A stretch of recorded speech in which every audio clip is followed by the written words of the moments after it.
लेकिन जब राहुल गांधी से कहा जाता है कि अगर आप कह रहे हैं कि कमियां हैं तो आप हलफनामा दीजिए, राहुल गांधी हलफनामा देने के लिए तैयार नहीं है। पर जो कांग्रेस भगवान राम को फर्जी बताने के लिए, भगवान राम काल्पनिक हैं, वो सुप्रीम कोर्ट में हलफनामा दे सकती है। तो अगर इलेक्शन कमीशन गलत है, इलेक्शन कमीशन की बातें गलत है, इलेक्शन कमीशन का डेटा गलत है, तो हलफनामा क्यों नहीं दे सकती? क्या समस्या है उसको हलफनामा देने में? कांग्रेस विपक्ष पर जो आप कह रहे हो, जो आप आरोप लगा रहे हो, तो कितने हल्फनामा देकर के आप आरोप लगा रहे हो? यही विपक्ष कहे कि नहीं, आप अगर आप ये चीज़ कह रहे हो तो आप एक काम करें, हल्फनामा से आप कहिए। राहुल गांधी के हाथ में कुछ कमी पकड़ करके आई है, जो वो चिल्ला रहे हैं कि इस तरीके, वो राहुल गांधी यह भी कह रहे हैं कि अगर ऐसा नहीं है तो प्रधानमंत्री मोदी बोले।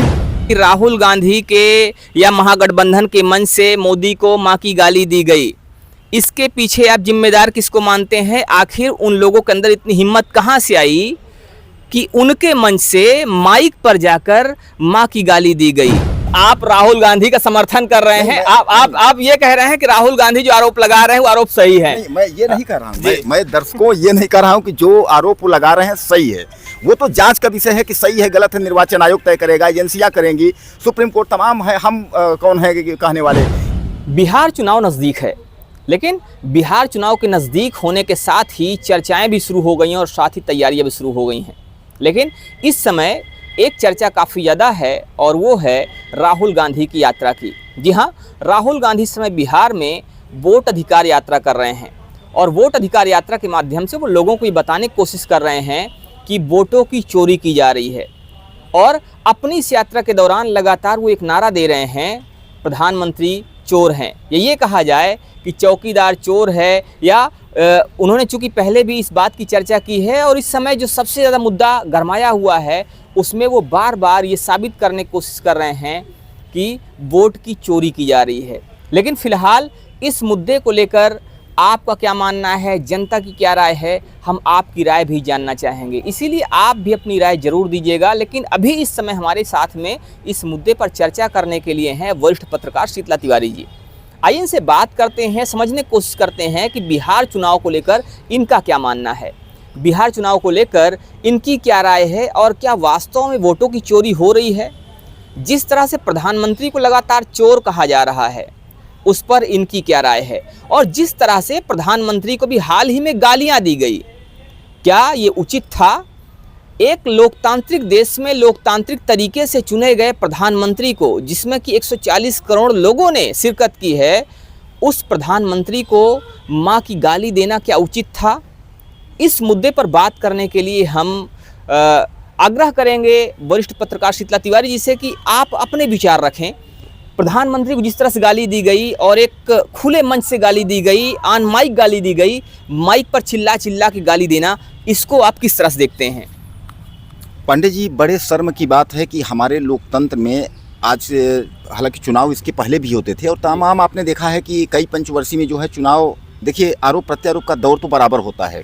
वोट को लेकर के एक दूसरे को विरोध करना, विकास को लेकर के तमाम जो है कमियां दिखाना, यह सब जो है जायज़ था। लेकिन जो इस वक्त अब जो पक्ष विपक्ष के जो लोग कर रहे हैं, और खासकर जो विपक्ष का ये जो इंडिया गठबंधन के जो लोग हैं उसमें, जैसे तेजस्वी और आपका राहुल और उसके बाद अखिलेश भी वहाँ पहुँचे हैं पटना में, तो यानी इन सब का पूरा जमावड़ा जो है, चूँकि यह लोग जो बिहार की स्थिति देख रहे हैं वह यूपी जैसे, और वहाँ मंचों पर यह भी कह रहे हैं कि हमने यूपी से इनको भगाया है। यानी कहने का तात्पर्य, आपको याद होगा कि लोकसभा सीट में जो है 80 सीटों में बीजेपी का दावा था कि उत्तर प्रदेश में हम जो है 80 सीट में 70 सीट हमको मिलेगा, लेकिन 70 सीट नहीं, इसमें 36 से 37 सीट गठबंधन लेकर के इनको, यानी ये 40 सीट तक नहीं पहुंच पाए, आधी सीट इनको नहीं मिली। उनको कहीं ना कहीं जो है इस बात का भ्रम हो गया है कि जिस तरीके से लोकसभा 2024 में यूपी से हमने इनको हराया है, तो हम पटना का जो विधानसभा है, जो बिहार का विधानसभा है, यहाँ से भी इनको हम जो है चुनाव में इनको हम हराएंगे। अब रही बात जो है तेजस्वी के मंच से गाली देने की, तो हालांकि उस व्यक्ति को जो है गिरफ्तार कर लिया गया है, गंभीर धारा में उनको पुलिस ने उनको पकड़ा है। अब उसकी जांच की जा रही है कि आखिर कौन था, क्या, कैसे, ये सब जो है चल रहा है। लेकिन उस पर जो है, अब मैं यहाँ पर एक चीज़ कहना चाहता हूँ कि गिरफ्तार कर लेना अलग चीज़ है, लेकिन आखिर ये मुद्दा जो चल रहा है इस समय और गाली देने तक की नौबत, आखिर क्या वजह है कि लोगों के अंदर इतनी हिम्मत आ गई कि वो महागठबंधन के मंच से खुलेआम माइक पर गाली दे रहे हैं? और वो भी गाली सामान्य नहीं है, माँ की गाली दे रहे हैं, उस माँ की जो माँ अब शायद इस दुनिया में है ही नहीं। तो उस माँ की गाली देने के पीछे ये जो बड़ी वजह है, जो एक साह मिल रहा है, क्या आप देखते हैं, किस तरह से देखते हैं इसको? लगातार प्रधानमंत्री को राहुल गांधी की तरफ से कहा जा रहा है वोट चोर गद्दी छोड़। देखिए, अगर सत्ता पक्ष की बात की जाए, सत्ता में और विपक्ष में ये चीज़ें चलती रहती है। सहमति और असहमति का चलना ये लोकतंत्र का एक हिस्सा है। हम किसी से सहमत नहीं है, वो ठीक है, जायज़ है, हम विरोध करेंगे, वो जायज़ है, लेकिन एक दूसरे को गाली देना, इसको आप कैसे देखते हैं और इसके पीछे जिम्मेदार किसको मानते हैं? देखिए पांडे, सबसे बड़ी बात यह है कि जिस भी व्यक्ति ने प्रधानमंत्री को जो है गाली दिया और जिस तरीके से जो हरकत किया, हालांकि मैं आपको बताऊं, इस पर जो है कोई बोलने को तैयार नहीं है। जहां एक और जो है उन लोगों ने पल्ला झाड़ लिया, यानी राहुल गांधी की बात करें, हम अखिलेश यादव या किसी की भी मतलब बात करते, तेजस्वी यादव की बात करें, वह लोग इस पर जो है चुप्पी साध लिए। अब अपने बीजेपी के जो लोग हैं, जैसे योगी आदित्यनाथ ने भी इस पर अफसोस जताया, उन्होंने भी कहा, रविशंकर प्रसाद ने भी इस पर जो है अफसोस जताया, उन्होंने भी कहा कि इस तरीके से जो है निंदनीय है। बीजेपी के कई नेता जो है इस तरीके से कह रहे हैं कि ये सब निंदनीय है। अब कहीं ना कहीं जो है ये जो गाली वाला जो मुद्दा है, यह बीजेपी के लिए प्लस पॉइंट वहां दिख रहा है, यानी जो बिहार के चुनाव में कि प्रधानमंत्री। मैं फिर से आपको ट्रैक पे लाना चाहूँगा। आप कहीं ना कहीं दूसरे मुद्दे पर जा रहे हैं। मेरा पूछने का मतलब आपसे ये है कि राहुल गांधी के या महागठबंधन के मंच से मोदी को माँ की गाली दी गई, इसके पीछे आप जिम्मेदार किसको मानते हैं? आखिर उन लोगों के अंदर इतनी हिम्मत कहाँ से आई कि उनके मंच से माइक पर जाकर माँ की गाली दी गई? किसको जिम्मेदार मानते हैं इसके लिए?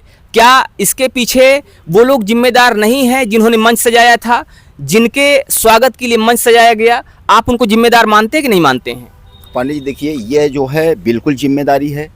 इसको जिम्मेदारी, अगर वह लोग पल्ला झाड़ रहे हैं, जिम्मेदारी नहीं ले रहे हैं, तो उनको जिम्मेदारी लेनी चाहिए। कारण यह है कि अगर जो है हम ही अगर कोई कार्यक्रम कर रहे हैं, अगर उसके जो है कार्यक्रम के चीफ हम हैं, हमारा मंच है, अगर हमारे मंच से कोई इस तरीके का अगर अशब्द बोलता है या उटपटांग किसी को गाली बकता है या कोई बात होती है, उसकी जिम्मेदारी तो मुझको लेनी है।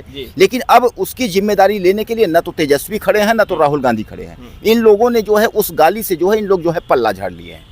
क्या आपको नहीं लगता है कि राहुल गांधी का लगातार वोट चोर गद्दी छोड़ चौकीदार चोर है, और फिर इस तरह की बातें करना, और अभी राहुल गांधी का लगातार 2-3 बयान वायरल हो रहा है जिसमें वो कह रहे हैं कि नरेंद्र मोदी डर गया, नरेंद्र मोदी से ट्रंप ने कहा कि अरे सुन, अगर तू ऐसा नहीं करेगा, 24 घंटे के अंदर ऐसा नहीं करेगा तो मैं ऐसा कर दूंगा। तो कहीं ना कहीं ये जो भाषा है, आपको लगता है कि ये भाषा भी जिम्मेदार है इन जो ये घटनाएं हो रही हैं? क्या इन भाषाओं की वजह से लोगों के अंदर या जो भी इस पार्टी से जुड़े हुए लोग हैं उनके अंदर इतना ज़्यादा हिम्मत आ रही है कि किसी को भी गाली दे दें, प्रधानमंत्री को गाली दे दें? चूँकि राहुल गांधी जो कि प्रधानमंत्री पद के अपने आप को दावेदार मानते हैं, उनकी भाषा प्रधानमंत्री के लिए ऐसी है।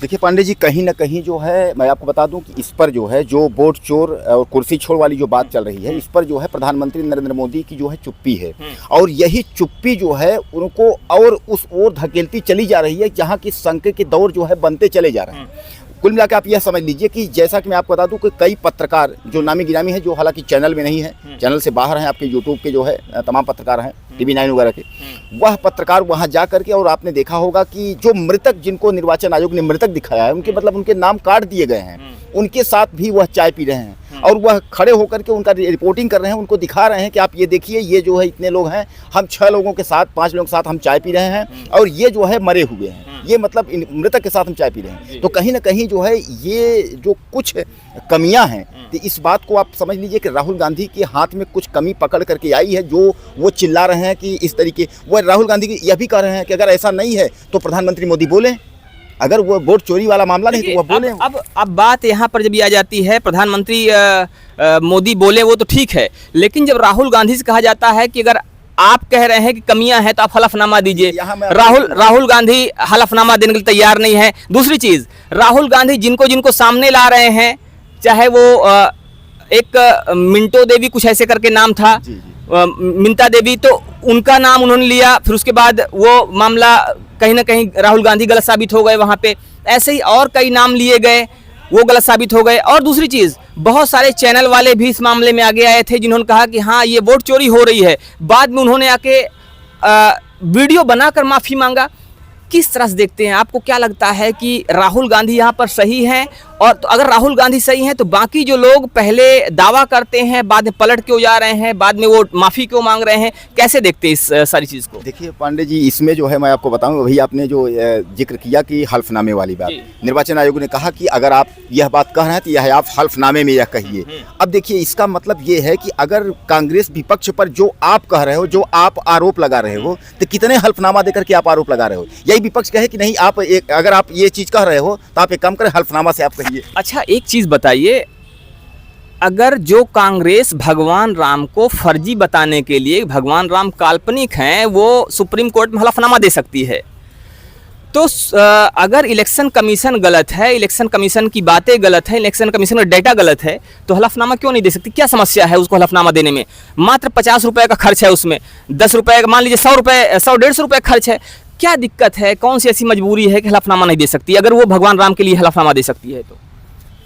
देखिए पांडे जी, ये है चुनाव, जी। समझ रहे हैं। अब इसमें राहुल गांधी का जो व्यक्तिगत है और राहुल गांधी का जो सार्वजनिक है, हालांकि हल्फनामे वाली बात जो कह रहे हैं कि आखिर हम कहते हैं कि 50 रुपए का हल्फनामा दें, यही बात मैं आपसे कह रहा हूं कि राहुल गांधी कांग्रेस पर, विपक्ष के ऊपर भारतीय जनता पार्टी के लोगों ने जितने भी आरोप लगाए हैं, तो क्या किसी में हल्फनामे देकर के आरोप लगाए हैं?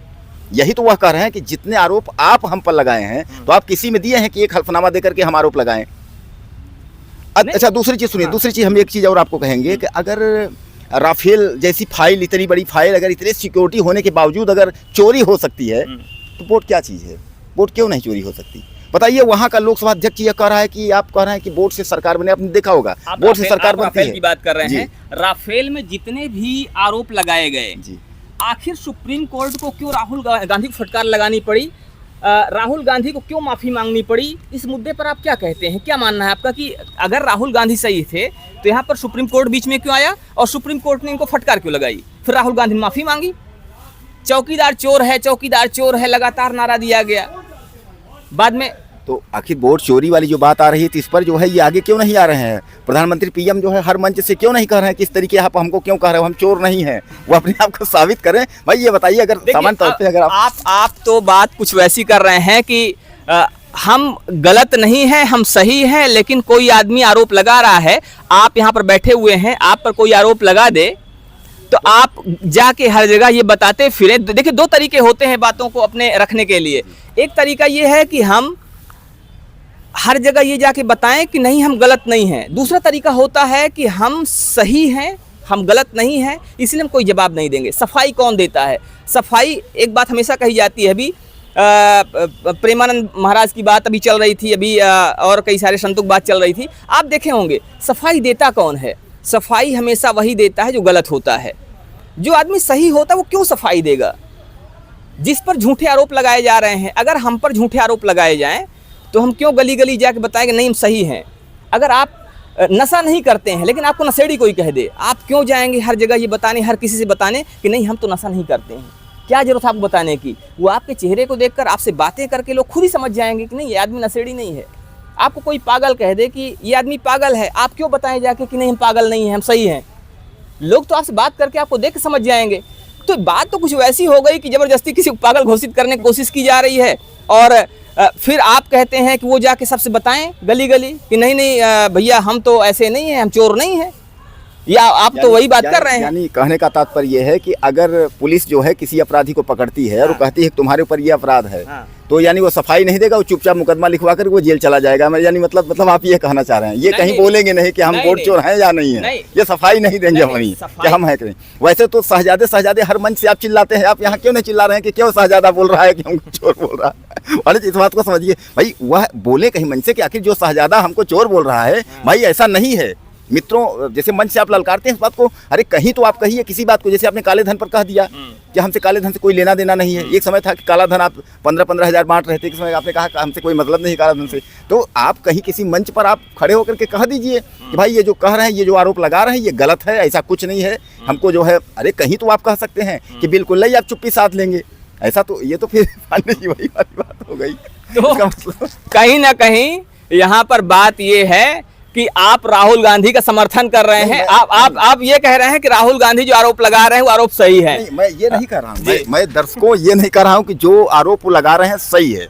वो तो जांच का विषय है कि सही है गलत है, निर्वाचन आयोग तय करेगा, एजेंसियां करेंगी, सुप्रीम कोर्ट तमाम है, हम कौन है कि कहने वाले, आप लोग तय करेंगे क्या सही है क्या गलत है, क्योंकि बोर्ड के माध्यम से आप लोग करेंगे, ऐसा कुछ नहीं है। लेकिन मेरे कहने का मतलब है अगर कोई अपराधी है तो उसको अगर हम जबरदस्ती अगर आपको हम आरोप लगा रहे हैं कि आप ऐसे हो, आप ये काम किए हो, आप ये गलत हो, आप अपराध इसमें आपका हाथ है, तो उस पर जो है पांडे जी आप कुछ तो बोलोगे, कहीं तो बोलोगे। अगर आप नहीं बोलोगे तो इसका मतलब आप एक्सेप्ट कर रहे हो कि हम हैं, हाँ हम अपराधी हैं। उसके बाद आपके ऊपर जो है धाराएं बनेगी, मुकदमे बनेगी, आप उस पर जेल चले जाएंगे। यही जज भी आपसे पूछेगा क्यों आपने किया है, आप शांत हो जाएंगे, कुछ किया नहीं, वो भी कहेगा इसने किया है, ये इसलिए नहीं बोल रहा है। यानी आपको तो कहीं ना कहीं अब यहाँ पर मामला जो है फंसा हुआ है, मामला इस मुद्दे को लेकर फंसा हुआ है कि कौन सही है कौन गलत है। यहाँ तिवारी जी की अपनी राय है, हमारी अपनी राय है, लेकिन यहाँ पर डिसीज़न आपको करना है, यहाँ पर बताना आपको है, फाइनली आपको ये निर्णय करना है कि आखिर कौन सही है कौन गलत है। नरेंद्र मोदी जी को गाली दी गई, इस गाली के पीछे क्या वजह थी, किसने सह दिया और किसकी सह पर ये सारी चीज़ें हुई। खैर, ये जो हमारे विचार हैं, ये हमारे विचार सिर्फ आपसी वार्तालाप के लिए हैं। हमारा कोई यहाँ पर ऐसा विशेष किसी बात को लेकर कोई अपना डिसीज़न नहीं है, या ये कहा जाए कि हम इस मुद्दे को लेकर अपनी सिर्फ राय रख रहे थे या आपस में बात कर रहे थे, लेकिन वास्तविकता क्या है ये जांच का विषय है, ये आप लोगों के विषय, आप लोगों के सोच का विषय है, आप लोगों के विचार का विषय है। तो इसीलिए आप अपनी राय ज़रूर दीजिएगा, हमें इंतज़ार रहेगा आपकी विशेष राय का, आपके विशेष जो विचार हैं उनका कमेंट ज़रूर कीजिएगा। मिलते हैं फिर से कुछ ऐसी ही वीडियो के साथ, तब तक के लिए जय हिंद।